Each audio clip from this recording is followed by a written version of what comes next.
À tous, j'espère que vous allez bien. On se retrouve pour le brief du mercredi 29 janvier. Il est 8h09. Aujourd'hui, on va parler donc des news économiques, du ratio long and short, du funding, open interest, des liquidations. On regardera ce que font les whales en finissant par l'analyse technique de Bitcoin. Mais avant ça, on va regarder donc ce qui s'est passé hier.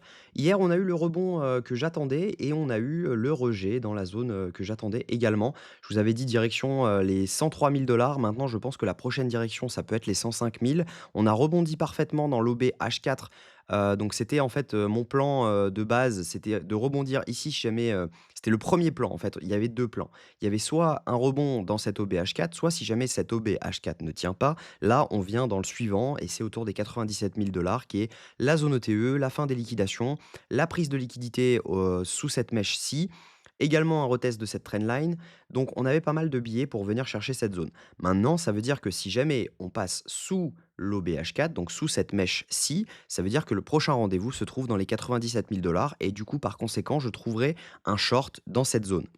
Donc ça veut dire que si jamais on clôture sous cette zone, qu'on venait à faire quelque chose comme ça, là on clôture, il y a de fortes chances que ensuite on remonte un petit peu et derrière on reparte à la cave pour venir chercher cette zone pour derrière pouvoir ensuite repartir. Mais là pour le moment c'est pas le plan parce que cette zone a tenu parfaitement, on voit qu'on a été rejeté parfaitement, la mèche a été réintégrée. Donc par conséquent, il y a de fortes chances maintenant de venir chercher un peu plus haut autour donc des 103 800 dollars incessamment sous peu et je pense qu'on peut même venir chercher les 105 000 vraiment facilement si jamais cette zone venait à tenir. Donc par conséquent, ce qu'il y a, c'est que, ben, actuellement, cette zone, elle doit tenir. La zone donc des 100 235 doit tenir. Donc ça veut dire que potentiellement, on peut ouvrir un long, lorsqu'on aura l'occasion avec un stop loss sous cette zone. Parce que si jamais elle venait à ne pas tenir, si jamais on venait à faire un plus bas par rapport à cette zone, ça veut dire que l'OB ne fait plus effet étant donné qu'il a déjà fait son effet et le prochain qui fera effet sera autour des 97 000 Donc maintenant, on va regarder au niveau des datas, ce qui est possible et pas possible. Donc on va voir ensemble si jamais on peut tout simplement pump only aujourd'hui ou si jamais on a une potentielle possibilité de dump pour pouvoir potentiellement ouvrir un long et derrière viser donc les 107 000 Si jamais on regarde au niveau crypto bubble, ben, on est plutôt dans le rouge majoritairement sur les alts. On a beaucoup de cryptos qui ont pris cher, notamment le fait qui est passé sous les 1 ça c'était assez inédit quand même. C'est quelque chose auquel je m'attendais pas il y a quelques mois, à revoir un fait sous les 1 Mais voilà, on a de tout en crypto et clairement, on a pas mal d'opportunités d'achat en ce moment. On n'est pas à l'abri d'avoir un super cycle dans les mois, les semaines à venir. Donc voilà, ne désespérez pas. Moi, je crois toujours à un super cycle et normalement, il devrait arriver. Au niveau news économique, faites attention aujourd'hui à 20h, on va avoir un communiqué du FOMC, la décision de la Fed sur les taux d'intérêt. Donc on va avoir également à 20h30 une conférence de presse du FOMC par Jérôme Powell. Donc faites attention à vous, il risque d'avoir pas mal de mouvements ce soir, donc voilà, ça devrait être pas mal volatile. Au niveau, des funding open interest, quand on regarde, on voit que là, hier, on avait donc eu, comme je vous avais dit, une énorme augmentation, de l'open interest avec une baisse des funding. On avait même eu des funding qui étaient passés en négatif. Après, suite à ça, on a eu une baisse de l'open interest avec une rehausse des funding, ce qui veut dire que tous les shorts qui se sont ouverts dans cette zone-ci se sont refermés ensuite, jusqu'à, 5h du matin, hier.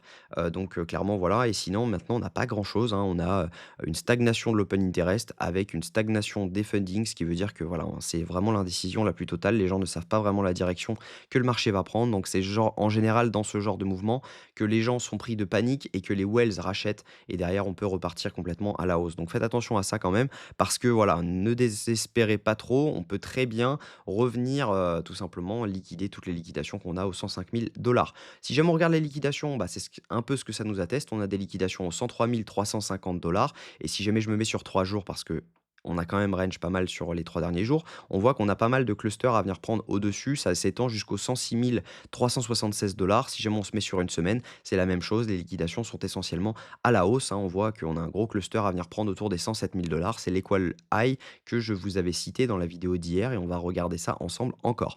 Si jamais on regarde ce que font les whales actuellement sont en train de vendre, tandis que les micro-whales sont en train de racheter ce mouvement et les retails, eux, sont dans l'indécision la plus totale. Et c'est dans ce genre de moment que le retail se fait exploser parce qu'il va prendre la mauvaise décision. Par exemple, là, en général, c'est là que il se met à short, alors que le short se prenait ici, avec un TP, donc au milieu de l'order block, là où je vous avais dit.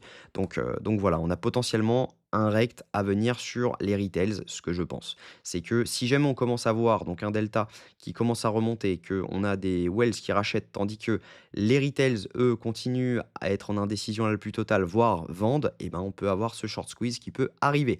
Donc techniquement, ce que je pense, c'est qu'il faut attendre en low time frame, on va se mettre en M15, potentiellement un retour. On va regarder les order blocks. Est-ce qu'on n'a pas un order block H1 à venir prendre dans cette zone? Ils sont pas vraiment violents. Là, on voit qu'on avait donc cet order block, mais qui a été repris parfaitement juste ici. Donc, ils sont pas violents, hein. On peut avoir un retour dans cette zone-ci, mais le mieux serait quand même un retour zone OTE de ce mouvement-ci. Si jamais on prend ça juste là, on pourrait avoir un retour autour des 101 000 $, mais j'en doute. Je pense qu'on va se faire front run. Ça peut être possible de revenir chercher les 101 389. On va coïncider ça avec les liquidations. Si jamais on regarde en 24 heures, où est le pic de liquidation. On a un pic de liquidation autour des 100 800, mais sinon on n'a pas grand-chose ensuite. Donc ça va être compliqué de rentrer à mon avis. On va regarder sur 12 heures, on a un pic à 100 791, ce qui coïncide quand même pas mal avec cette zone OTE qui se termine autour des 100 790 $. Donc voilà, on peut potentiellement avoir un retracement dans cette zone. On pourrait potentiellement faire quelque chose comme ça et derrière pouvoir repartir pour derrière venir chercher donc les 107 000 $. Donc ça ne veut pas dire qu'on va y aller, ça veut simplement dire que si jamais on y va, on a de fortes chances de rebondir. Et vu que cette mèche de liquidité dans l'OBH4 a été faite de façon plutôt clean, logiquement, elle est safe en dessous. Donc, on ne devrait pas aller sous cette mèche. Si jamais on commence à y aller, c'est que ça pue et qu'on viendra chercher potentiellement les 97 000 $. Donc, voilà l'intérêt de mettre un SL serré dans ce genre de cas. Donc, potentiellement, ce que je vais faire, moi, c'est placer un ordre dans la zone ETE pour pas me faire front run. Donc, autour des. Même, je vais même la placer un tout petit peu avant parce que le RR est quand même assez satisfaisant. On peut la placer au-dessus de cette mèche, donc autour des 101 390 $, avec un stop loss donc sous cette mèche-ci, pour derrière venir target donc les 107 000 $. Donc ça nous donnerait potentiellement un RR de 4, ouais, de 5. Donc ça veut dire que si jamais vous mettez 1%, vous pouvez gagner potentiellement 5%. Donc c'est un trade plutôt intéressant, je pense. On peut potentiellement se faire fil et derrière venir au TP, sachant que les liquidations en 24 heures se terminent autour des 103 350 $.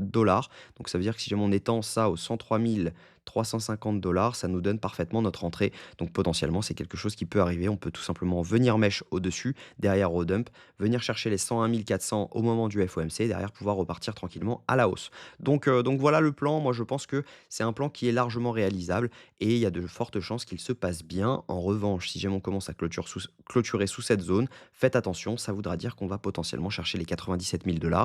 Et là, on pourra ouvrir également un autre long avec un stop loss donc sous cette mèche autour des 95 248 $.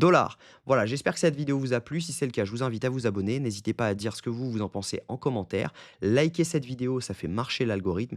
Et surtout, rejoignez le Discord, il est 100% gratuit. Vous aurez accès à une formation qui est complètement gratuite. La seule chose que je demande, c'est de prendre mes liens d'affiliation en contrepartie. Mais vous avez également accès gratuitement à tous mes calls. Donc c'est tout ce que je fais, je l'annonce juste ici, sauf les scalps dans lesquels je n'ai pas le temps forcément de les calls. Mais vous pouvez également discuter avec plus de 1500 personnes sur le groupe. Donc n'hésitez pas à le rejoindre, on est entre passionnés et c'est 100% gratuit. Je vous souhaite une bonne journée, on se retrouve demain à la même heure. Prenez soin de vous.